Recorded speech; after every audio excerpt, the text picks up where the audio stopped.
Bismillahirrahmanirrahim. Assalamualaikum warahmatullahi wabarakatuh. Selamat datang di channel Sahla Academy.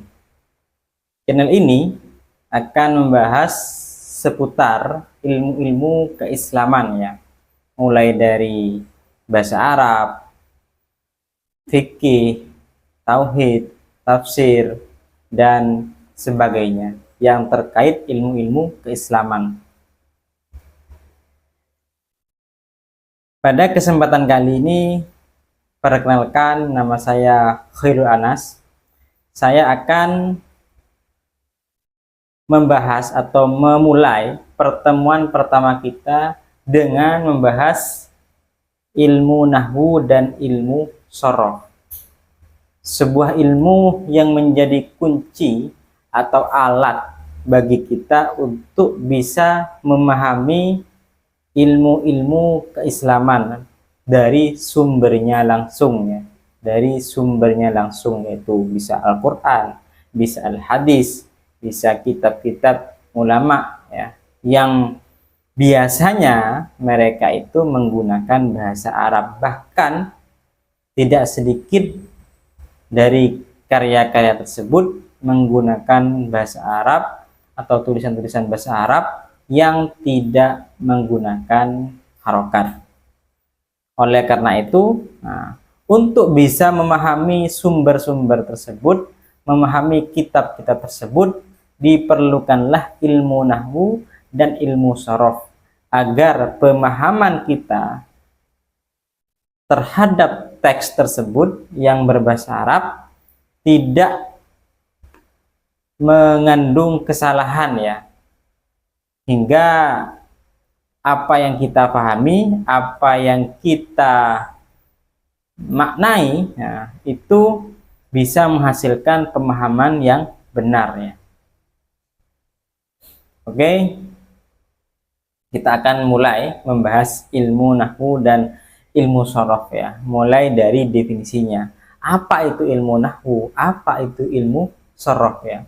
Dari segi kebahasaan, nahwu itu bisa kita maknai sebagai arah, bisa kita maknai sebagai tujuan, bisa kita maknai sebagai perumpamaan, dan sebagainya. Banyak ya makna nahwu ini kalau kita lihat dalam kamus-kamus bahasa Arab ya. Tapi secara istilah, ilmu nahwu ini adalah ilmu yang membahas aturan-aturan tata kalimat bahasa Arab ya. Secara praktisnya, ilmu nahwu ini membahas perubahan akhir kata dan posisinya dalam kalimat. Membahas perubahan akhir kata dan posisinya dalam kalimat. Saya contohkan di sini ada dua lafaz, ada dua kalimat berbeda. Yang pertama itu ja'a Zaidun, yang kedua ra'aitu Zaidan. Secara dohir, di sini ada dua lafaz Zaid ya. Pertama Zaidun, kedua Zaidan. Zaid pertama itu menggunakan harkat dhammah, sedangkan Zaid kedua menggunakan harkat fathah atau tanwin fathah ya. Sebagaimana definisinya, membahas perubahan akhir kata. Jadi inilah yang dibahas dalam ilmu nahwu, dan posisinya juga ya. Posisinya di sini ya, Zaid pertama itu langsung terletak setelah fiil atau kata kerja, sedangkan lafaz Zaidan di sini masih terletak setelah isim ya. Ini ada pemisahnya, tidak langsung ke fiil atau kata kerja. Oke, kita terjemahkan satu persatu. Ja Zaidun, ja datang, Zaidun Zaid. Jadi Zaid itu datang gitu ya. Zaid di sini berposisi sebagai pelaku atau fa'il dalam istilahnya ya, fa'il atau pelaku. Karena Zaid sebagai pelaku atau fa'il, maka ditandai dengan harkat tanwin dhammah ya, yang menandakan bahwasanya dia berposisi sebagai fa'il. Sedangkan Zaidan, ra'aitu Zaidan, ra'ah melihat tuh saya, siapa saya? Di sini fa'ilnya tuh di sini ya, artinya saya, ini isim dhamir, kata ganti. Zaidan kepada Zaid. tandanya mim fa ya, bukan nun. Zaidan, Zaid ya. Karena Zaidan di sini berposisi sebagai maf'ul, berposisi sebagai objek, maka ditandai dengan harkat tanwin fathah. Ya. Kalau kita bandingkan dengan bahasa Indonesia, Zaid menulis, saya melihat Zaid. Dalam bahasa Indonesia ya, ketika kita mengatakan Zaid menulis sebagai pelaku dan saya melihat Zaid sebagai objek, tetap Zaid is Zaid gitu ya. Tidak ada perubahan, tidak ada hal yang berbeda. Tapi dalam bahasa Arab itu dibedakan ya. Itu diperjelas agar orang yang baca itu ya bisa mengetahui, bisa memahami, oh ini sebagai subjeknya, oh ini sebagai objeknya ya. Jadi di sini sebagaimana definisinya Zaidun dan Zaidan ya. Nahwu adalah membahas perubahan akhir kata yang dari Zaidun berubah menjadi Zaidan, padahal sama-sama Zaid, dan posisinya yang pertama posisinya sebagai fa'il subjek, yang kedua posisinya sebagai maf'ul ya. Itulah ilmu nahwu ya. Setelah memahami ilmu nahwu, selanjutnya tentang ilmu sorof. Apa itu ilmu sorof? Sorof itu secara bahasa dapat kita maknai sebagai perubahan ya. Nah, kalau secara istilahnya ya ilmu yang mempelajari terkait bentuk-bentuk sebuah kata ya. Secara praktisnya ilmu sorof ini itu membahas pola atau perubahan sebuah kata. Pola ya, artinya ada suatu yang berulang-ulang terjadi, terbentuk dari kata tersebut ya, yang memiliki kesamaan dengan kata-kata yang lain. Contohnya saya contohkan di sini lafaz katabah, menulis. Ada turunannya yaitu yaktubu, maktubun dan katibun. Lafaz katabah secara kalau kita terjemahkan, katabah dia sudah menulis ya. Yaktubu dia sedang menulis, dan maktubun suatu yang ditulis, dan katibun adalah orang yang menulis ya. Kalau dalam bahasa Indonesia kita itu untuk mengatakan dia sudah menulis ya masih ada dianya, masih ada sudahnya. Sedangkan bahasa Arab cukup mengatakan katabah.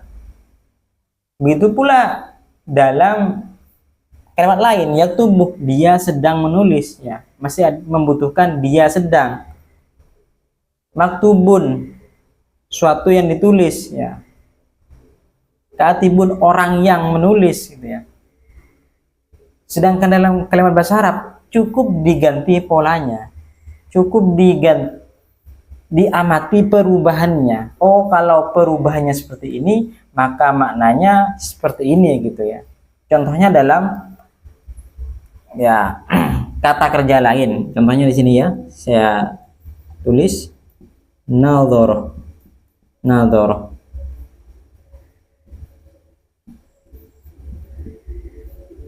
Yanduru.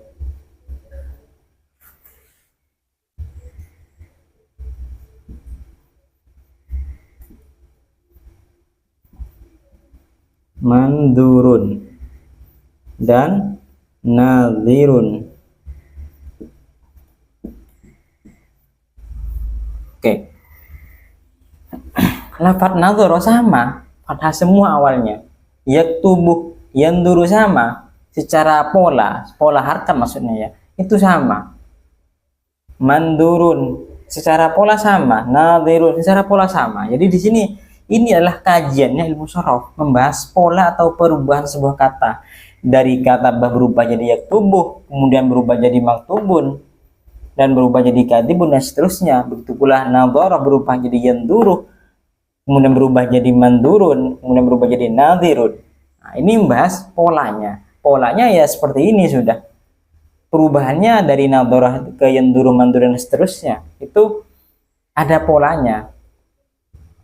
Sehingga ketika kita mengetahui ilmu sorof ini, maka efeknya dari satu kata kita bisa merubah ke bentuk-bentuk yang lain, yang hanya hafal menulis saja atau melihat saja kita, oh kalau orang yang menulis atau orang melihat adalah katibun atau nadhirun. Nah, itu kan ada polanya sudah.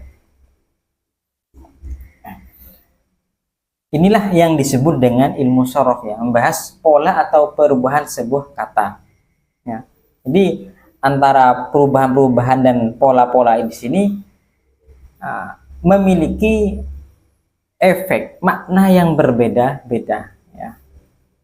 Ya, praktisnya kayak tadi, nadhara itu sudah melihat, yanzuru sedang melihat. Jadi kalau kita itu menemukan sebuah lafaz dengan pola seperti ini, yanzuru, contohnya yaktubu atau yang lainnya, maka itu bermakna sedang, ya.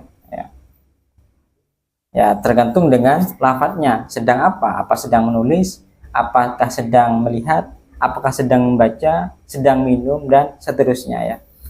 Intinya polanya sama. Itulah kajian ilmu sorof. Jadi ketika kita membahas atau membaca teks-teks yang berbahasa Arab, terutama teks-teks yang tanpa harokat, maka sangatlah penting untuk kita menguasai, memahami ilmu nahwu dan sharf ini.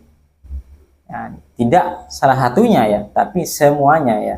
Ketika kita hanya memahami nahwu saja, ya kita hanya memahami perubahan ke akhir katanya, tapi tidak tahu polanya. Hanya memahami posisinya, tidak tahu perubahannya. Nah, itulah. Jadi memahami nahwu dan sharaf harus sama-sama berjalan beriringan, gitu, ya. Itulah pentingnya kita memahami ilmu nahwu dan sharaf.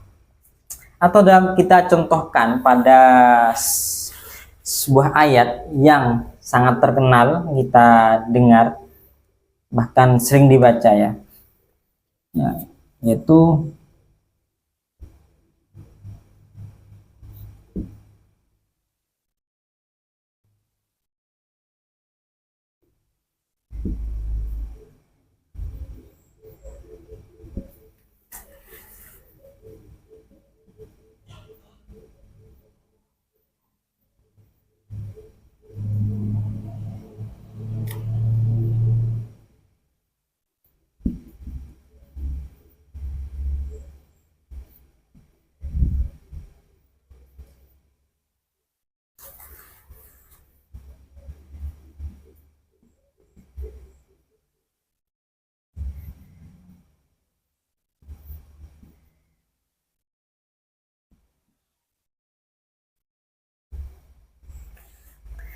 innama yakhsyallaha min ibadihi al-ulama'u.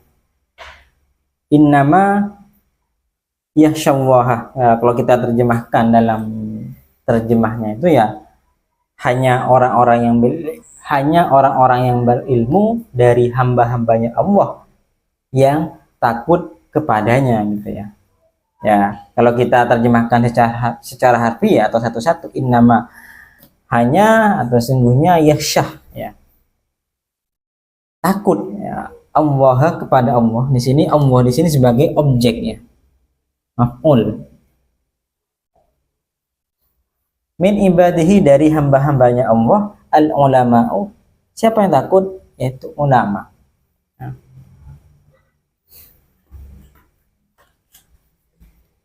dari ayat ini atau dari kalimat ini, nah, kita tahu bahwasanya yang takut, nah, kepada Allah adalah ulama atau orang-orang yang berilmu. Na'udzubillah kalau kita bisa salah harokat, ya. Misalkan Allah dibaca Allahu dan al-ulama'u dibaca al-ulama'ah, maka maknanya juga berubah total, ya. Berubah total. Apa? Yaitu yasyallahu min ibadihi al-ulama'u, min ibadihi al-ulama'ah, yaitu Allah yang takut pada ulama. Karena udzubillah, itulah pentingnya kita memahami ilmu nahwu dan ilmu sorof ya, ilmu terutama ilmu nahwu di sini ya, yang terkait perubahan akhir katanya. Beda harokat, maka pemahaman bisa berubah total ya. Innama yakhsyallaha min ibadihi al-ulama'u ya. Jadi yang takut kepada Allah adalah para ulama, para orang-orang yang berilmu ya. Ini kok yang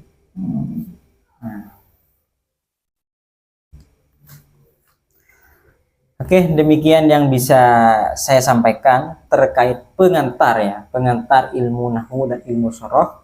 Semoga kita bisa terus belajar dan istiqomah. Nah, jika kalian suka konten atau video ini, silahkan like dan subscribe channel ini.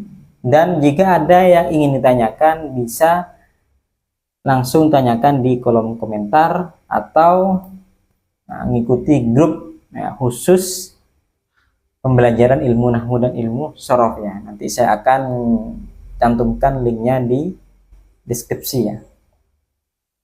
Oke, apa yang saya sampaikan di sini terkait mengantar ilmu nahwu dan sorof adalah materi yang ada dalam buku saya, yaitu kitab At-Tamhid ya, belajar nahwu anti sulit ya.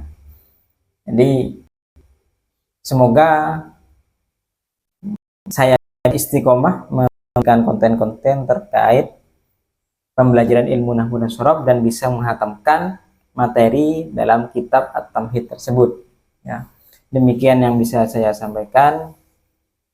Akhirul kalam ini. Wassalamualaikum warahmatullahi wabarakatuh.